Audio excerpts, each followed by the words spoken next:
Үйл хөдлөх эд хөрөнгө гэдгийг газар болон түүнээс салгамах зориултын дагуу ашиглаж үл болох эд юмс хөрөнгөө хэлнэ. За үүнд бол газар байшин зэргийг олгож болно. Үйл хөдлөх эд хөрөнгийн эрх гэдэгт үйл хөдлөх эд хөрөнгийн өмчлөх эрх түнтэй холбогдсон бусад эрхийг бол ойлгож болно.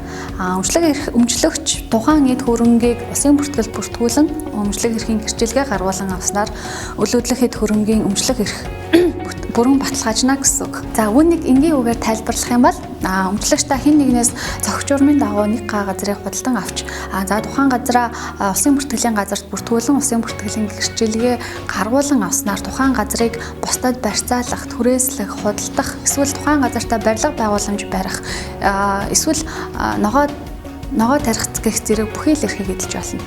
Харин усын бүртгэлийн хуультай холбоотой маргааныг хэрхэн хаан шийдвэрлэх талаар та бүхэн тайлбарлая. За үүнд усын бүртгэгч алдаатай бүртгэсэн, эсвэл хууль бус шийдвэр гаргасан, эсвэл таны усын бүртгэлийн гэрчилгээг үндэслэхгүйгээр бүртгэхгүй байсан гэж та үзэх юм бол захиргааны иргэн шүүхэд гомдол гаргаж болно.